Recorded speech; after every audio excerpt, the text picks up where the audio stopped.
father standing out one day, and his young son, about 6 years old, asked him, "Dad,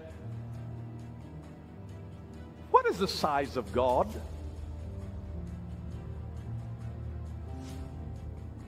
They're standing outside, and kids can ask some of the darndest questions. What is the size of God? How, as a father, do you answer that? While he's trying to figure out how to respond to his son,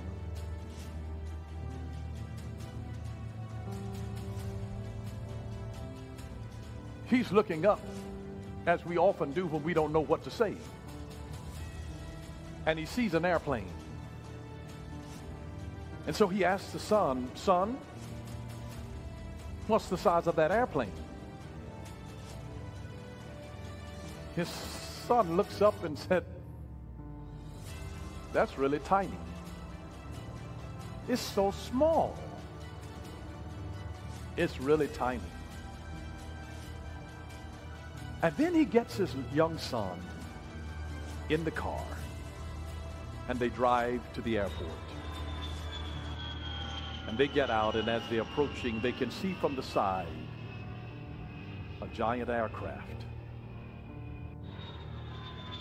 And then he asks again, "What's the size of that plane?" And his little son said, "It's so big. It's so big." And the father explains to him that when you get closer to it, it seems bigger. And so he says, the closer that you are to God, the bigger and the greater that God seems to you. The farther that you are away from him, the smaller that he seems, and you begin to doubt what all he can do. And this is why the Bible says, draw near unto God, and he will draw near to you. And as you draw near to God, it begins to embolden you with a faith that with God all things are possible, because you see the greatness of God.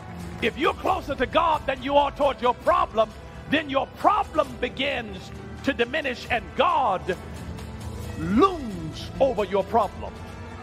But when you're too close to the problem, or to the person who is the problem, it obscures your perception of God. And the answer is to draw close. And sometimes we just need to get close to it, so that we see that my God is enormous. He's the one that spat out the 7 seas. He's a huge God. And the closer that you are to him, the bigger that you realize that God is. He is enormous. And your problems are minuscule.